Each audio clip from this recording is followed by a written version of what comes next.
Hi. Hello again. Before we start, I've seen you were featured in the Imperial College magazine. So what was that about? Yeah, so I mean, we've been having really good connection with Imperial. So the company is spin out from Imperial College London a few years ago. So that's where it started. And then that's where we came out. That's where we had like the business commercialization early on with Imperial. And then I was very fortunate last year, to be one of the award alumni. So every year Imperial choose one of their, across all the college, one of their alumni to get an award. Either someone is, I think it's four categories: professors who are retiring to say thank you to them, or entrepreneurs who they call us change makers. And then the rest too is political, I think, political humanity. And I was fortunate to be nominated, to get nominated and won the award as an Imperial Alumni Change Maker last year. So, and for this feature that was in the Alumni magazine, a feature talking about the journey and how it is possible to support more girls, more ladies to be in science and to see faces in science and see that this is actually a norm and it can happen and it can be successful if you put your mind to it. So that's really where the piece came out. And I'm also very fond of Imperial as in a great institute that is a great place to produce great thinkers, and therefore I'm working with them on also the fundraising for Imperial College London. So yeah, exciting chapter. Yeah, super good. I think this topic about women in science is very interesting. I will ask a question in the podcast, and then you can also you can just answer what you just answered. Is fair. All right. Yeah. Cool. Then let's just get started. So I'm very happy that today Dr. Wareed Alenaini is with us on the show. I'm looking forward to an exciting talk about the future of health. So you are the co-founder of Twin Health. So let's just start with a simple question. Who are you and what are you doing? Well, thank you so much. I'm very excited to share the couple of few minutes with you and the audience. Who am I? So my name is Dr. Wareed Alenaini. I'm the founder of Twin Health. Twin Health is a digital health company that focuses on extending human healthy lifespans using AI and MRI.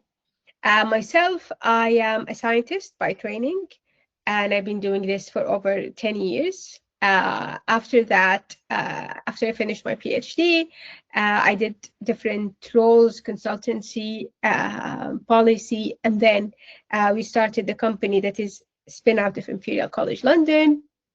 And that's how the journey started.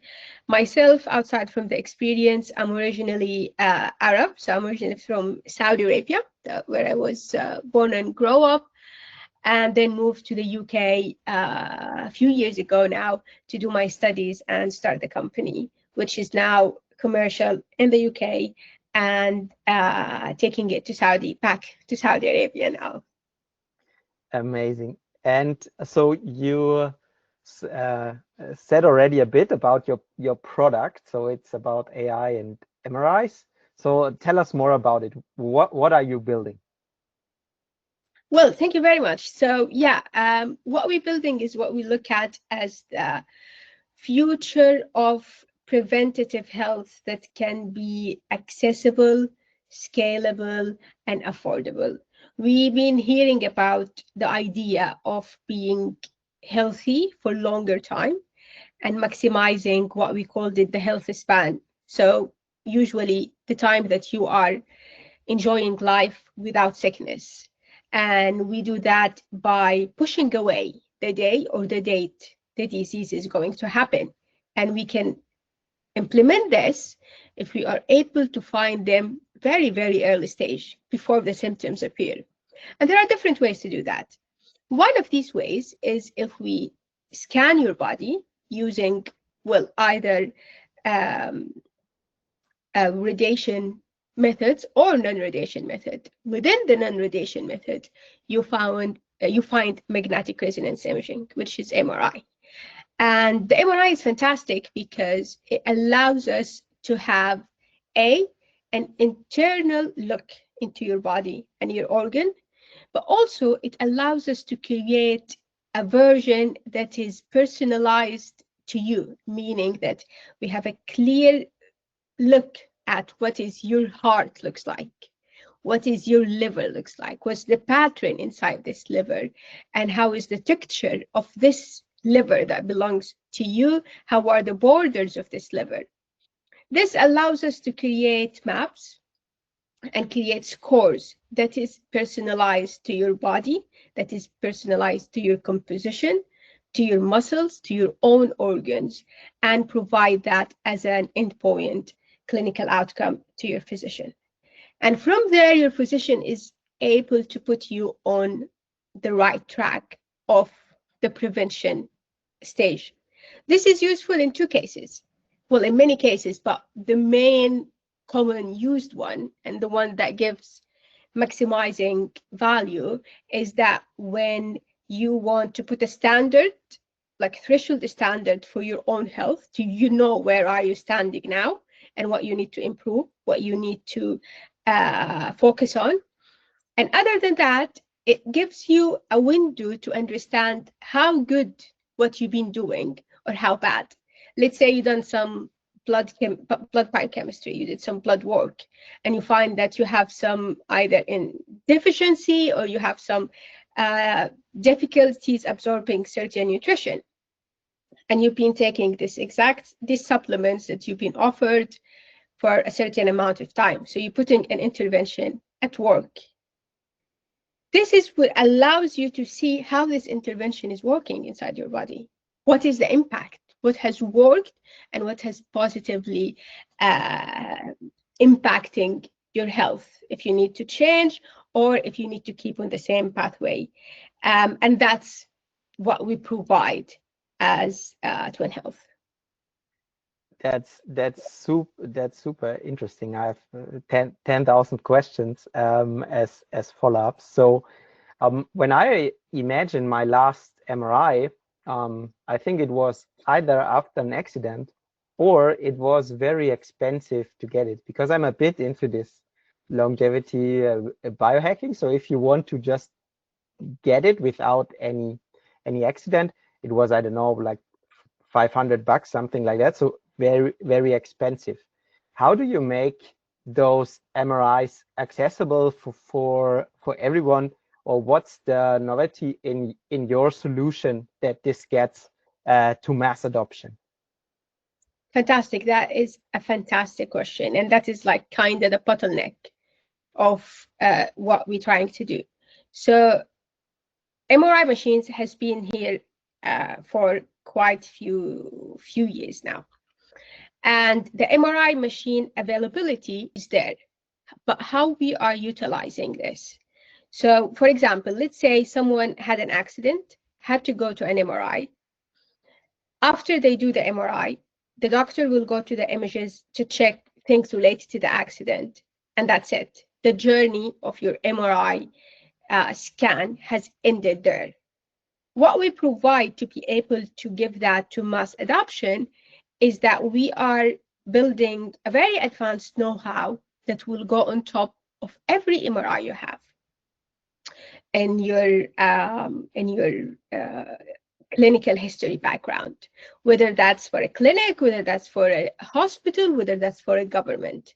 So every MRI you have that has been obtained for a diagnostic reason, we put that algorithm on top of that, and we provide you with a preventative outcomes, a preventative measures and maps that comes out of this MRI. That's the number one, the number one area to overcome that multiple dollar signs when it comes to the MRI machine. The other side of the things as well is that if you think about it, MRI as a scan, it's one of the most expensive scans in the United States. It goes up to 7,000 US dollar. Most of this cost is going to the analysis of the images, to the doctor time analyzing thousands of these images and producing a high quality report, which we expect. And that is exactly where technology now going on the way of reducing the cost by working on the analysis and providing powerful analysis in a very, very short time that will help the doctor be able to take a decision in fractional of the time and therefore fractional of the cost. Okay, clear, very, very, very clear to me. When you do an MRI, sometimes it's only parts of the body. Do you need full body MRIs or also parts? I don't know, you just have a MRI of your upper body or of your shoulder. This helps you already? Yeah, absolutely. So the most common one is the brain MRIs, obviously, because of the brain aging and the brain preventative. I mean, if you imagine you have the whole body and you want to protect one of the organs, where your focus would be, it would go mostly into like neurological areas of things, but also because it's one of the areas that there is significant advancement in understanding the progression of neurological conditions in the brain early on before we see symptoms, and also the significant availability of the brain images. So you have brain as the most common one, but the gold standard in the preventative area is a whole body. It doesn't have to be a whole body. There are some areas of the world, populations where they have abdominal conditions way above neurological conditions, and therefore it's more cost effective in terms of what we get back from that as a value is to focus on the abdomen rather than the whole body. Great. And who are you selling this to, or who is your target audience? Maybe this is also interesting for the audience here because it's a lot of health-focused people, a lot of doctors. So yeah, tell us more about that. Yeah, absolutely. So our main point of contact and conversation are the physicians in the clinics, the doctors that provide the services. So we have clinics here in London that we work with, and medical centers and hospitals as well.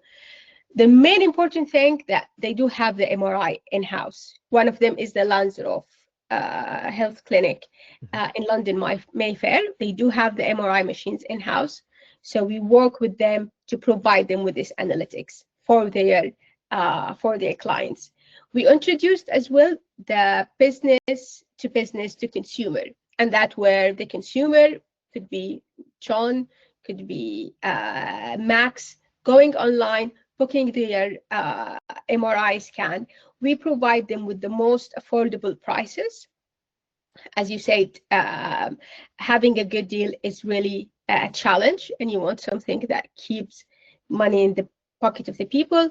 So that is a way where you can go, put your postcode, put your address, and we will provide you a list of fitted MRI areas where you can go directly and do the scan, and the scan will come to us, and we will provide you with the endpoint preventative report value that you can keep for as long as you want. And you get everything online, I assume. There is no letter involved anymore. Yes, absolutely. Everything is on the cloud. Obviously, the person or the guest, how you would like to call it, would always go to do the MRI scan in one of the partner clinics, whether this in London, in Dubai, in Saudi Arabia. They choose the area where they would like to do the MRI and do the MRI.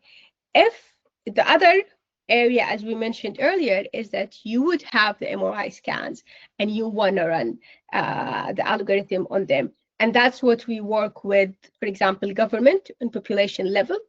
And also we can provide this to consumers if they contacted us. Okay, clear to me. Now let's zoom out for a second. I think your product is a fascinating one, and I think it's an direction where some people should have thought earlier about it to go. How do you see this whole trend of prevention, new words of longevity? How do you see this trend, or what trends are you seeing in this area? And how do you think your solution fits into all of this? Maybe you can elaborate a bit on that. Yeah, absolutely. This is a fantastic question. Thank you very much, Johannes. And also, you could elaborate on this from your side as well, because you guys doing a fantastic work with youth on prevention. From my side, I have been seeing prevention since over 10 years, since the concept was just like when you tell it to someone or when you tell it to an investor over a Zoom call, they would be like, what? Why? Right? There was not much attention, there was not much importance or awareness of that. The way I see it going, especially in these days, it has been progressively improved in terms of the adoption, and the adoption from the consumer, the adoption from decision makers in healthcare as well, because what we have learned from the previous data that we have collected is that the sick care that we're currently providing is not working, is not taking us anywhere. In fact, if anything, it's making us lose more and more of the budget healthcare.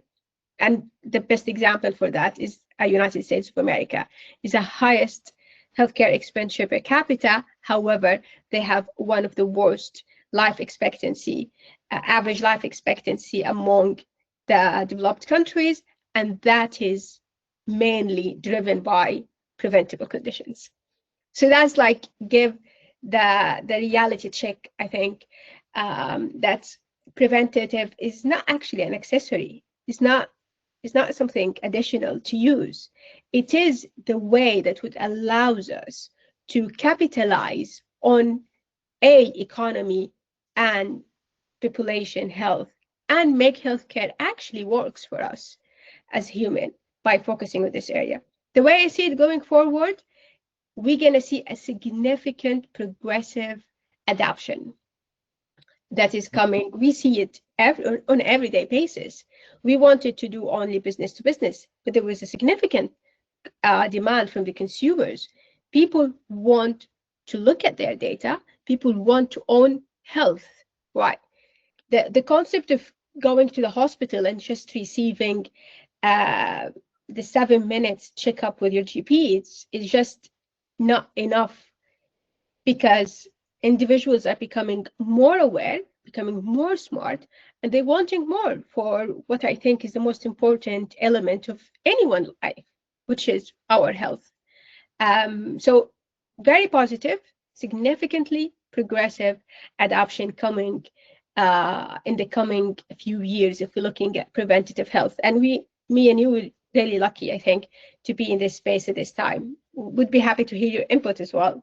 I I hope so as well. Otherwise, or we as a company would also not play that. So I think this preventative space is very exciting, and I see many signals that it's growing. So maybe to share one insight here from Germany is that the insurers face a lot of pressure now because they have very high claim costs, very high costs with hospitals they need to somehow be able to pay, which were avoidable if they would have invested more in prevention in the last 30 years. So I think there is more attention for this topic now. I'm curious. So you see already adoption. I personally still lacking mass adoption. What, in your opinion, are the factors which have to change, or what are the challenge is to bring it from millions to 100 millions to billions of people? 100% is the cost reduction element, which is luckily is where technology is going. Is the Moore's law is the cost of providing the service, such as the MRI report, is going to go significantly down. And we can see that if we reflect on the last 50 years of data, where the MRIs were like 10 times the price of now. And now with the advancement of the LLM models, we can see that reduction is going by more than the 10x point, which means there where we can take it to the 100 millions, because that is the main enablers, in my opinion. You mentioned insurance, and that is a fantastic driver as well, because I think what you said here was great to the point, is that the data they have collected so far have give them the understanding that there are ways to improve what we do if we go on a precision model, if we can provide a personalized health that is actually now possible to implement. It's not a dream, and it's not going to be expensive, because we can reduce the cost of technology to deliver that. Mhm. Yeah, I agree. So these are the challenges for the whole world of prevention.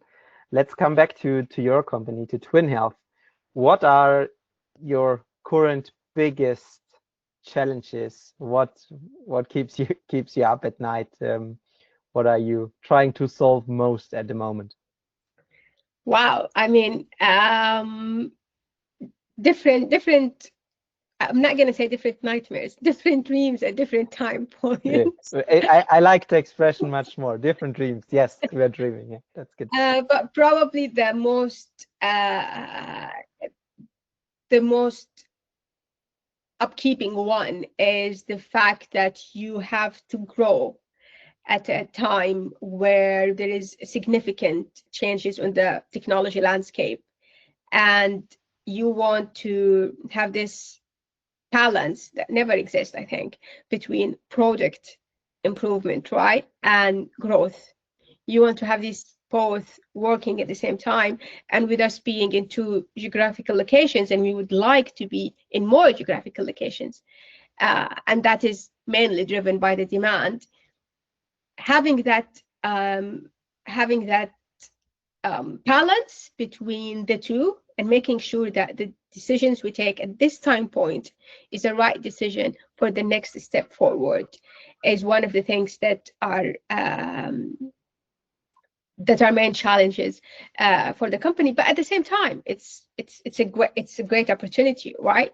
You are expanding a different geographical location, you are exposing to different population, and more importantly, this means that we can have more inclusive data point. We are not just in Europe, we are not mainly Caucasian provider. Our data set aim to be one of the most inclusive in terms of different ethnic backgrounds, different genetic makeups, to be more comprehensive, and really speak to not only to the personalized makeup of you today, but also the genetic makeup of your region, whether you're Arab or whether you're Caucasian, whether you're South Asian, and keeping that happening as we grow. That these are one of the things that keeps us up at night. Yeah, I relate with that, since we are also working on a lot of data for AI. We you always need to think ahead, because if your model gets biased too early to whatever, white people, male, female, whatever, is difficult to fix it. So rather have a very diverse data set in the beginning is surely beneficial for the long term, even if it's more difficult to reach maybe this diverse data set. So you would say this is your main limitation of growth, or are there others? No, absolutely. There are many many challenges that comes with that. Obviously, when you are working in a startup, it's not like a corporate or government. You are tied to funding, and this funding tied to a cycle, and this cycle tied to many things. You work with insurance companies, for example. We work with some of the pharma companies. These sale cycles are very long. It takes longer than you expected. So the nature of what we do and being in the startup world means that there are multiple unpredictable factors that we need to count in significantly when it comes to the funding and client commercialization or dealing with client pipelines, etc. And these remains the challenges all the way you're growing up, right? Yeah, yeah. You're short on funding at one point, and the sales cycle takes forever. So I also can relate to that.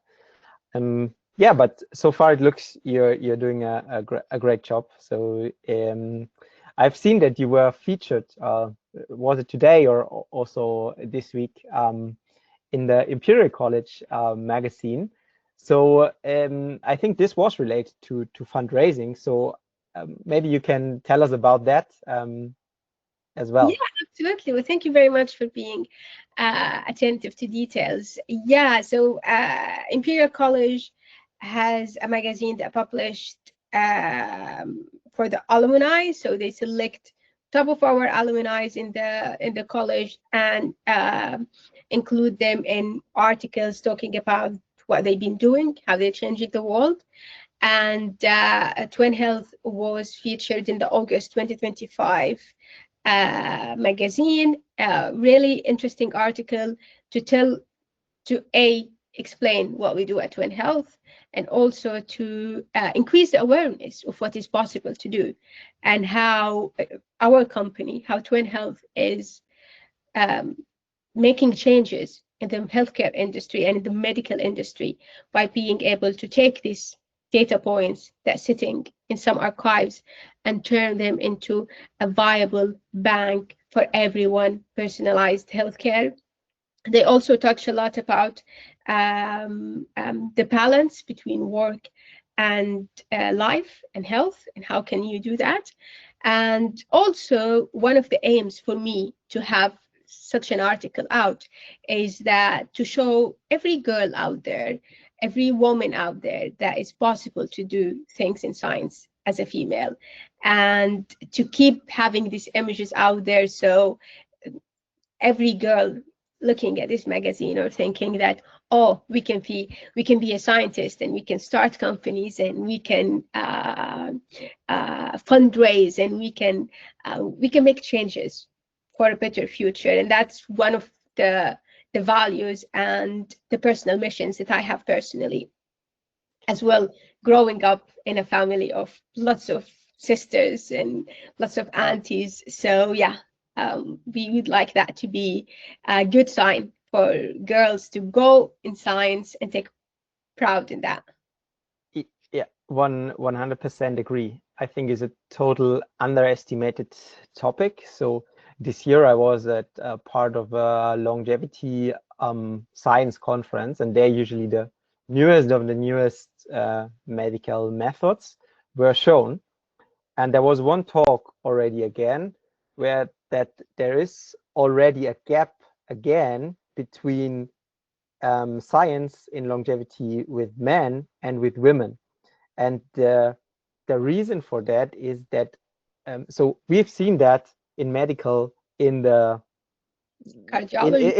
in the centuries before, with pharma doing a bad job on studies with women and so on. So we had this gap, we know it, and still we are doing the same mistakes again. Mm. And I think a lot what you just said is very important. We need to motivate and educate young girls, young women, that they can do it, because there is no physical limitation or anything which should block them. So they should do science, they should go into science, they should explore medicine. We should do studies with men and women. And yeah, I think also all the entrepreneurial topic of funding your own company, starting a business, I think women can do, I think, even a better job than men's. So I think it's good that you motivate them for that. We hope so. And at the end of the day, it's a good for the society. It's a good for healthcare. It's good for the economy. It's good for men as well.